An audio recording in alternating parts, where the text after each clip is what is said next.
Ms. Legalista here. Thank you for joining the video.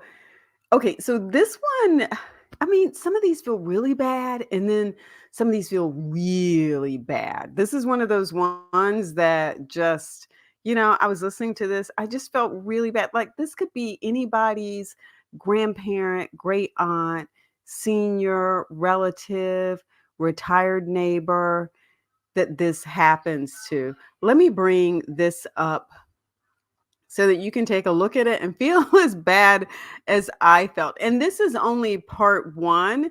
There is another part to this that the news media is covering. This gentleman was supposed to be going to housing court and totally ignore that at the bottom of the screen. This is not suspect in custody for this unprovoked event there.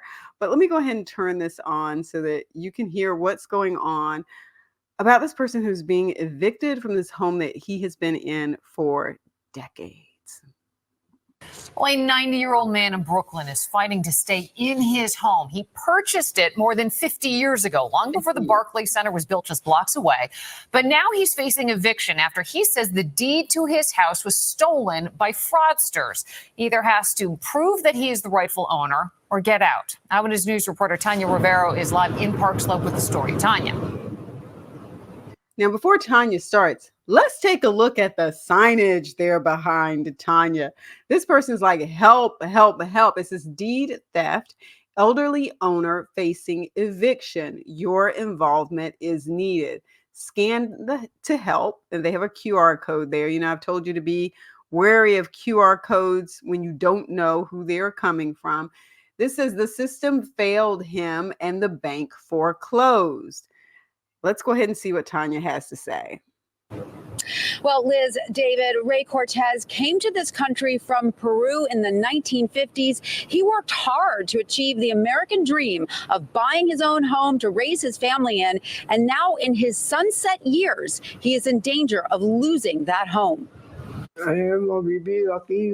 90-year-old Ray Cortez has lived in this Park Slope brownstone for over half a century. It's the home where he raised his 3 children and expected to spend his final days.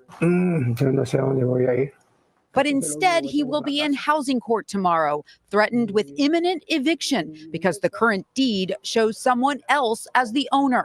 Cortez's son, Ray Jr., has been helping his father navigate the legal morass he says is the result of a decades-old scam. It's heartbreaking. It's been too long for him to have to carry this with him. It's been devastating. Cortez bought this house in 1969 for $20,000, long before the $1 million condos went up and the Barclays Center moved in. Now the house is valued at close to $3 million. If you go into certain neighborhoods, mostly communities of color, in Brooklyn, kind of from Prospect Heights over towards East New York, and then Southeast Queens, everybody on every block knows somebody who has been a victim of deed theft or real estate fraud. It's a travesty. All you have to do is look at the paper trail and see what missteps have happened. Neighbors like Tom Harriman, who's known Cortez for almost 40 years, are appalled. The perfect neighbor. All of us on this street are just appalled. We cannot imagine what this must be doing to him. Okay, so they're going to have a part 2 with this because in this one, they don't really give the backstory. But I do want to take a moment to go to the website that was listed on that sign that you saw in the background. So this is the website. It took me a moment to find that. I kept leaving out the 9. Justice for 91st Street, Mark's Place. Welcome to Justice for 9. Okay, same thing. Let's see if we can scroll down here and see if there's some backstory behind this real estate fraud that took away his property. It says, and let me make this a little bit bigger so I can really see it if I can. Let's scroll back up a little bit. All right, it says the story. The Cortezes came to New York City in the late 50s from Peru. Mr. Cortez and his now deceased wife decided to make a home in Park Slope. With hard work and sacrifice, they were able to buy this property in the late 60s. Now, you heard them say how much this house is worth now, or maybe you didn't. I can't remember if I cut that out, but it's millions now. It says in 2006, Mr. Cortez was conned by a career criminal who, under the guise of helping him obtain a loan to fix the rental apartments, requested that Mr. Cortez sign over the deed to his home, which was paid in full. Shortly thereafter, this criminal took out a $700,000 mortgage unbeknownst to Mr. Cortez and disappeared. Along the way, the system, Wells Fargo, title insurance companies, attorneys, developers, courts failed to do their due diligence to not only prevent this from happening, but also correct this criminal injustice. Mr. Cortez is in danger of being evicted and losing his home of 54 years. Now, here's the thing. Let me get rid of this here. A lot of times people don't understand what all of these documents are. They don't understand the rights that they are giving away. And so you have some con artist, some swindler come in and say, hey, we're going to help you get your place fixed up. We're maybe going to put you in this grant program so that you can bring things up to date, take care of some of the repairs that need to be done. And you don't realize that you're signing your deed over to someone who then has the title and can go get other loans and have those loans become a lien on the property. So, and it sounds like, look at what the date here is, 2006. So this goes way back. This goes way back a long time. So they've got some other information here. Who to contact. We need your help. This is July. And so this was just a few weeks ago. It says, so I guess this is an update here.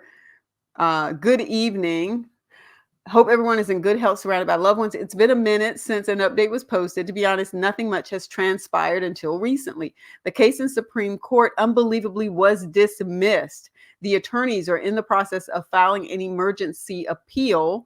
The case in housing court was also dismissed and the eviction stay has been lifted. The housing court and guardianship attorneys are filing appeals to try to get the stay reinstated. If this fails, Ray Cortez will be heading to housing court on August 8th and 12th. That is today, August 12th. There is a potential that this court might issue a judgment of possession followed by a warrant of eviction. It goes without saying that what Mr. Cortez is going through is truly unfair and unfortunate, but we're still fighting. At this moment, we need your help more than ever. Please contact your representatives. So for those of you who are in New York, they've got the information down here on the bottom. They've got the information on this website. It says, here are some names, numbers, and emails that might come in handy. Your assistance with this can prove invaluable. The system, look at all this, has failed Mr. Cortez tremendously to the point where he is about to lose the only place he's called home for over half a century. And there you go. There's the contact information there. So for those of you who are in New York, in some of these neighborhoods nearby, if you know some of these elected officials, please reach out to them and have a conversation with them about how to help Mr. Cortez, how to help his family. And again, it says when contacting the AG, please mention that a deed theft complaint was filed in June of 2022. And apparently nothing has been done about it. Yeah, 2 years later, it says nothing has been done about it. That's what this says. Okay, that's what they're alleging here. So there you go. Again, this has been happening for a while. This tells you, if anything, that deed theft and real estate fraud is nothing new, but we already knew that, right? We already knew that. I think the issue is it just feels like there's more of it now, or you have more people talking about it now. I don't necessarily know which it is, but what we do need to do is to increase awareness about these types of issues, these scams and frauds, so that people can be aware of them and be vigilant and not lose their property like Mr. Cortez might lose his. All right. Go ahead, give the video a thumbs up if you've learned a little bit more about how to keep your eye out for real estate scams, real estate frauds. And don't forget to subscribe. Peace. Although I don't know if I can have much peace after some of these videos that I make.